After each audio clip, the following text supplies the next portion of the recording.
xiisaha badnaa. Kooxaha kubadda cagta West Ham United iyo Arsenal ayaa si weyn u baaday goobaya difaaca kooxda Manchester City ee Johannes Stones maadaama kooxda City ay xilligan qorsheynayso gabi ahaanba in ay gacantooda ka bixiyaan ciidanka u dhashay wadankaasi Ingiriiska ee Johannes Stones. Laacibkan ayaa dhaawac la dhuutinayay barigii ugu dambeeyay balse waxaa la xusayaa in kooxda kubadda cagta Manchester City ay qorsheynayso xil ciyaareedkanba inay ka diraan garoonka Etihad Stadium. Kooxda West Ham United ayaa waqtigan xaadirka horkacaysa hogaanka dalabka ciidankaasi Johannes Stones iyadoo markaa la xusayo in kooxda kubadda cagta ee West Ham United ay diyaar la tahay inay bixiso dulcageed gaaraya 20 milyan oo lacagta ganiga waana qorshaha ugu weyn ee kooxda kubadda cagta West Ham United. halka toddobaadkii ugu dambeeyay kooxda kubadda cagta Arsenal ay ku dhawaaqday inay u baahan tahay difaacaasi dhexe inay kala soo wareegaan kooxda kubadda cagta Arsenal sida laga soo xigtay tobaraha kooxda kubadda cagta Arsenal ee Mikel Arteta oo xusay inay fursad xoogan u tahay kooxda Arsenal inay heli karto ciidankaas u dhashay wadankaasi Ingiriiska ee Johannes Stones.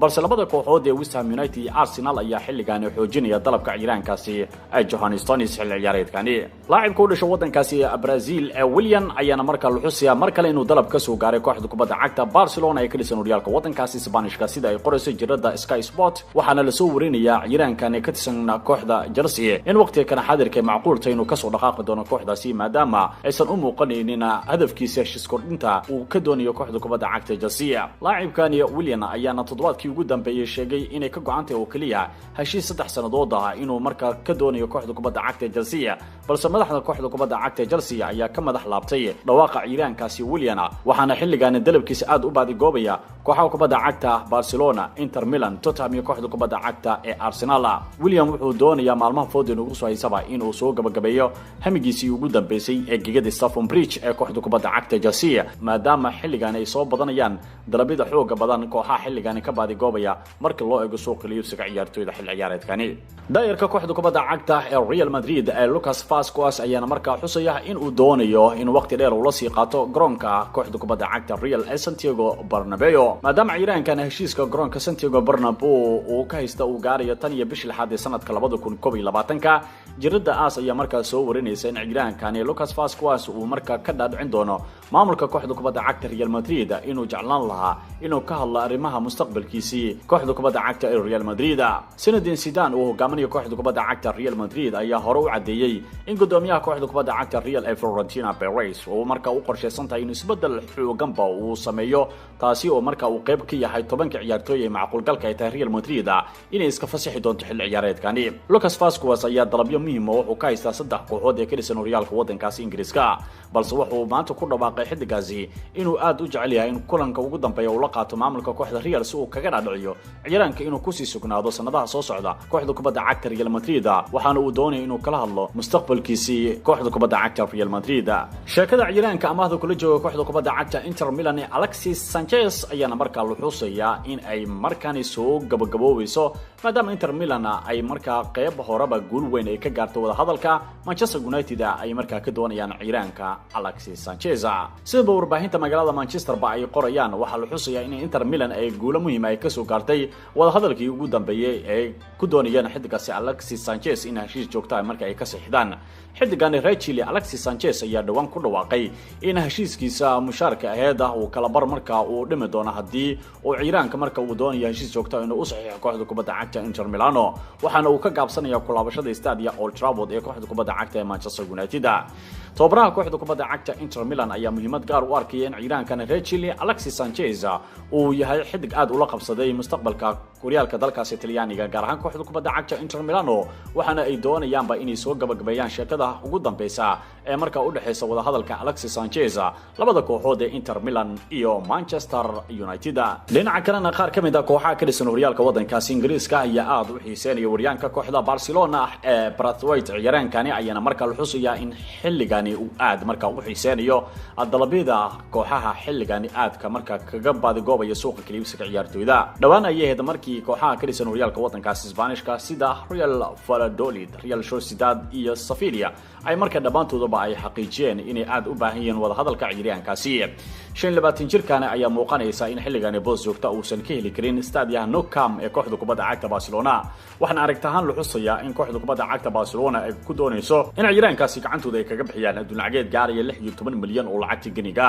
balse kooxahan ay ka dhisan horyaalka wadankaasi Ingiriiska sida West Ham United iyo Everton ayaa muujinaya dalabka ciyaaryahankaasi Bradford waxaana ay ku tilmaamayaan inuu yahay laacib fursado wacan oo horkaci kara dhinaca gool dhalinta maadaama labadani kooxood ee West Ham United Everton ilaa iyo hadda aysan ka hadlin dalabka Barcelona ay ku doonayso ciyaaryahankaasi in marka ay kaga fasaxaan istaadooda Nou Camp xil ciyaareedkani Inter Milan ayaa sidoo kale waxa ay xusaysaa inay xoojinayaan dalabka ciyaaryahanka ka tirsan kooxda kubadda cagta Tottenham Hotspur ee Ndombele sheekadan ayaa waxay ku soo beegmaysaa kadib markii ciyaaryahanka uu sheegay muhiimadiisu inay tahay ka dhaqaaqista garoonka kooxda kubadda cagta Tottenham halka Jose Mourinho asna marka uu doonayo ciyaaryahanka in uu gacan biro ku sii hayo si laacibka uusan kaga amba bixin xil ciyaareedkani waxaana uu doonayaa inuu ka mid noqdo ciyaartoyda xil ciyaareedka soo socota sida weyn kaga dhex muuqan doonto tartamada kala duwan ee qaaradaas Yurub isbeddelada ugu weyn ayaa ah Jose Mourinho inuusan haysanin bedel u qalma xidigaasi Ndombele hadii ay markaa ku degdegaan xil ciyaareedkani inay ka fasaxaan garoonka balse sheeko kale ayaa soo baxday oo Tottenham ayaa qorsheynaysa inay gacantooda ka bixiyaan ciyaaryahankaasi qadka dhexe waa laacibka hore ee kooxda kubadda cagta Lyon Ndombele waxaana kooxda uu kaga dhaqaaqi doona adduunyadeed gaaraya 55 milyan oo lacagta ganiga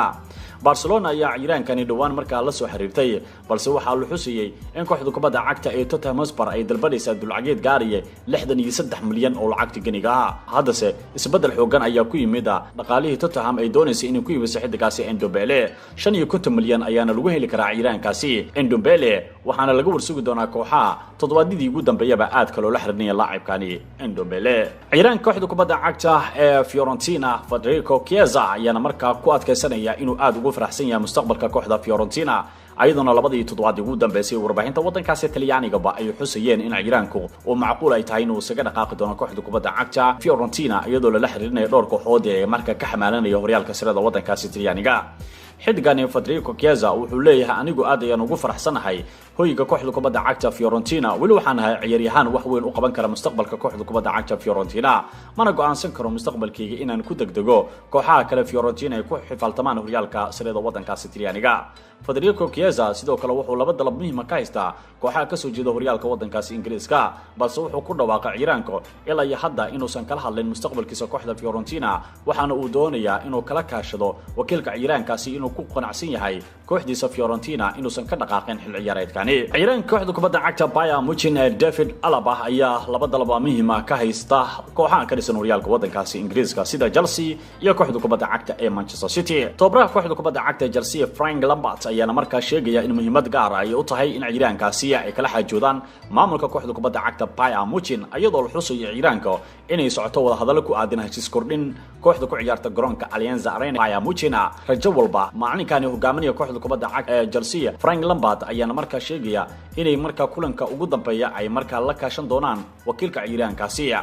ciyaaryahankani oo sanooyin aad u fara badan waqti ku qaatay garoonka Allianz Arena ayaana xilligaani markaa ka warsugaya rajada ugu dambaysa ee kooxdiisa asagoo markaa doonaya mushaaraad aad u fara badan inuu garoonka Allianz Arena uu ka qaato taasi ay markaa ay tahay mid ay ku adkaan doonto kooxda kubadda cagta Bayern Munich ayadoo sidoo kale ciyaaryahankani David Alaba aad loo la xiriirinayo kooxaha ka dhisan horyaalada Faransiiska Talyaaniga iyo sidoo kale Spain waa Real Madrid Barcelona Paris Saint-Germain iyo Inter Milan balse kooxaha ka dhisan Premier League ayaana markaa loo arkaa inay yihiin kuwa ugu horeeya ay ku guuleysan kara ciyaaryahankaasi David Alaba hadii marka ay dhacdo inuu isaga soo dhaqaaqo horyaalka Bundesliga wadankaasi Germany xil ciyaareedkani kooxda kubadda cagta Liverpool ayaa doonaysa inay natiijo xooggan ka soo gaarto dalabka difaaca dhexe ee kooxda kubadda cagta ee Sevilla Diego Carlos waa 27 jir si weyn kaga dhex muuqanaya horyaalka Liga wadankaasi Isbaanishka jirada Daily Star ayaana markaa qoraysa in kooxda kubadda cagta Liverpool muhiimad gaar ay u arkaan ayadoo ay doonayaan ciyaaryahankaasi Diego Carlos in markaa uu bedelo Bosca Lovren oo dhawaan markaa ku biiray kooxda kubadda cagta Zenit St Petersburg balse kooxda kubadda cagta Sevilla ayaa ku qiimeynaysa ciyaaryahankana adduunyadeed gaaraya 70 milyan oo lacagta ganiga ayadoo sidoo kale ciyaaryahankana Diego Carlos ay aad markaa u baadigoobaysa kooxda kubadda cagta Manchester City ay aad Liverpool ugu xifaaltamaan horyaalka wadankaasi Ingiriiska tababaraha kooxda kubadda cagta Liverpool Jurgen Klopp ayaa doonaya Bosca uu faaruqiyay xidigoodii hore ee Lovren ee ku biiray kooxda Zenit inuu buuxiyo xidigaasi Diego Carlos halka City Pep Guardiola ee hogaaminayana uu xusiyo in kooxdiisa ay ku dagaalami doonto welina aysan ka bixin qorshaha ciyaaryahankaasi waxaana xilligan la xusiyaa inay dalabka ciyaaryahankaasi ku xoog badan tahay kooxda kubadda cagta ee Manchester City waa difaaca dhexe ee kooxda Sevilla ee Diego Carlos ugu dambeyntiina ciyaaryahanka kooxda kubadda cagta Real Madrid ee Gareth Bale ayaana markaa ku wargeliyay tababaraha xulka qaranka wadankaasi Wales inuu aado u doonayo mustaqbal kale inuu la sii qaato kooxda kubadda cagta Real Madrid waxaana uu meesha ka saaraya hadalhaynta ku aadan Gareth Bale inuu dib ugu laaban doono Premier League waxaana jirada The Mirror ay qoraysaa in ciyaaryahankan u dhashay dalkaas